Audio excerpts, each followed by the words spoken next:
तो केंद्रक को कैसे बनाया जाए देखते हैं। ये देखिए, इसकी दो दीवारें, अंदर वाली दीवार बाहर वाली, यानी कि केंद्रक झिल्लियाँ। उसके बाद ये न्यूक्लियोलस बनाया है, सेंटर में एक छोटा सा गोला सा, और ये सब बना दिए क्रोमेटिन धागे, और ये पानी पानी सा बनाया है केंद्रक द्रव्य। तो इस तरह से आपको ये दिख रहा है, कलर कर दिया इसको मैंने। ये जो काला काला सा गोला गोला दिख रहा है, ये है न्यूक्लियोलस, केंद्रक झिल्ली। दो झिल्लियाँ नज़र आ रही हैं हमें, अंदर वाली झिल्ली ये देखिए, और बाहर वाली झिल्ली। तो जो दो झिल्लियाँ होती हैं केंद्रक की। उसके अलावा ये यहाँ लिखते हैं हम केंद्रक द्रव्य। जैसे कोशिका द्रव्य वैसे केंद्रक द्रव्य भी होता है, पानी पानी सा। ये जो बिंदी बिंदी सा बना देते हैं यहाँ पे हम। और ये जो धागे धागे नज़र आ रहे हैं, इन्हें कहते हैं क्रोमेटिन धागे।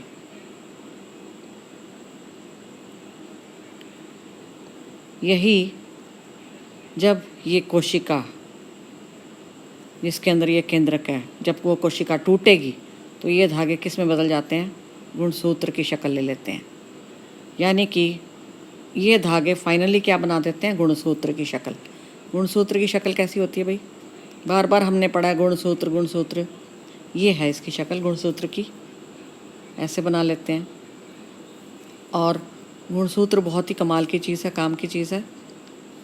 हर पादप में, हर जंतु में, सभी जीव जंतुओं में पाए जाते हैं गुणसूत्र। कहाँ पे? ये केंद्रक के अंदर। ये हमने बनाया केंद्रक का आसान किया हुआ चित्र, जो आपने कॉपी में या पेपर में बनाना है। और धागे किस में बदल जाते हैं? गुणसूत्र में। ठीक है भाई। अब ये केंद्रक के कार्य वो पढ़ते हैं।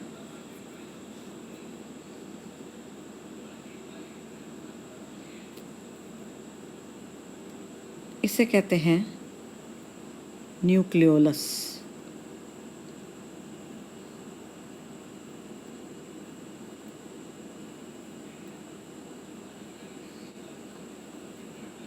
ये जो खाली गैप बनाए गए हैं, ये हैं छिद्र। केंद्रक झिल्ली के बीच बीच में जगह जगह पे छिद्र मिलते हैं। धागों का जाल क्रोमेटिन। और कोशिका विभाजन के समय, यानी जब कोशिका टूटेगी, बड़ी होकर टूटेगी और कोशिकाएं पैदा करेगी, यानी जनन के समय, कोशिका जनन, तब यह क्रोमोसोम में बदल जाते हैं। यानी इस तरह के डंडे डंडे से बन जाते हैं। बहुत सारे क्रोमोसोम बन जाएंगे। इंसानों में, ह्यूमन बींग्स में अगर आप देखो तो 46 पाएंगे। अगर इनको गिनो तो ये इंसानों में 46 पाएंगे, यानी 23 जोड़े क्रोमोसोम के। और ये रहा क्रोमोसोम का थोड़ा सा बड़ा करके चित्र। ये बना होता है डीएनए का और प्रोटीन का। डीऑक्सीराइबोन्यूक्लिक अम्ल, डीऑक्सीराइबोन्यूक्लिक अम्ल यानी डीएनए, इसका बना होता है ये। और उसके अलावा प्रोटीन का बना होता है एक गुणसूत्र।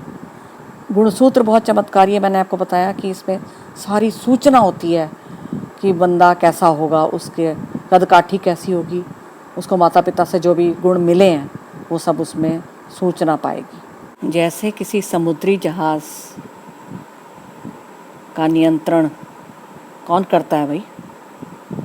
उसका कप्तान, यानी captain. Captain of the ship controls the ship. ठीक है भाई। ऐसे ही जैसे आपके स्कूल को कौन कंट्रोल करता, नियंत्रण करता है? आपकी प्रिंसिपल। सेम प्रकार से कोशिका, ये हमारे अंदर जितनी बहुत सारी कोशिकाएं होती हैं पादपों में, जंतुओं में, इसको कोशिका को कंट्रोल कौन करता है, इसका नियंत्रण कौन करता है, इसका कैप्टन कौन है? अगर ये जहाज़ है तो इसका कैप्टन कौन है? इसका कैप्टन है, हाँ, केंद्रक। तो अब करते हैं केंद्रक के कार्य। पहला पॉइंट है कोशिका के कार्यों पर, कार्यकलापों पर नियंत्रण कौन रखता है? केंद्रक। यस, ये आपको बता चुकी हूँ। सेकंड है कोशिका विभाजन, यानी कोशिका के जो जनन होता है, जो कोशिकाएं पैदा होती हैं नई, वो कैसे होती हैं? कि एक कोशिका टूटती है, ज़्यादातर 2 कोशिकाएं बनाती है। ठीक है भाई, इसको बोलते हैं कोशिका विभाजन, कोशिका का टूटना और नई कोशिकाएं बनाना। और इस सारे विभाजन के कार्य में, जिसके कारण हम लंबे होते हैं, बड़े होते हैं। आपको पता होगा कि आप जब पहले छोटे से बेबी थे तो आपके अंदर कम कोशिकाएं थी, पर जब आप बड़े हो गए तो आपके अंदर कोशिकाएं बहुत बढ़ गई हैं, बहुत ज़्यादा हो गई हैं, तभी आप लंबे ऊंचे हो गए हो। क्योंकि कोशिकाओं का विभाजन होता जा रहा है, वो बढ़ती जा रही हैं। और वो क्यों बढ़ रही हैं? क्योंकि केंद्रक मदद कर रहा है, उनको बढ़ाने में मदद करता है। तीसरा पॉइंट है कि केंद्रक, या आप कह सकते हो गुणसूत्र। कोई पूछे वही गुणसूत्र के कार्य बताओ तो भी सेम, कोई पूछे केंद्रक के कार्य बताओ तो भी यही सेम। ये सारे गुणसूत्र के कार्य भी बनते हैं और केंद्रक के कार्य भी बनते हैं। और क्रोमेटिन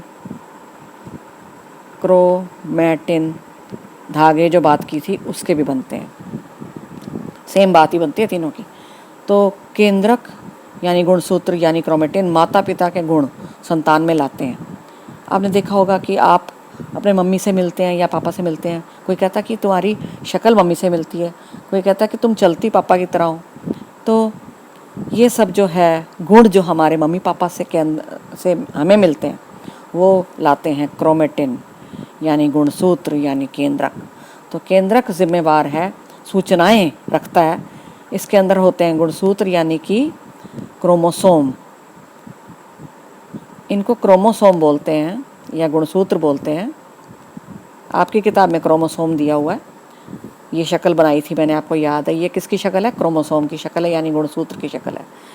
इसके अंदर सारी सूचना है कि आप इंटेलिजेंट बनोगे कि नहीं, और आप लंबे होगे कि नहीं, आप गोरे होगे कि कैसे होगे, कि क्या होगे, आपका ज़्यादातर व्यवहार कैसा होगा, बहुत कुछ इसके अंदर शामिल होता है। इसके अंदर सारी सूचना होती है हमारे बारे में।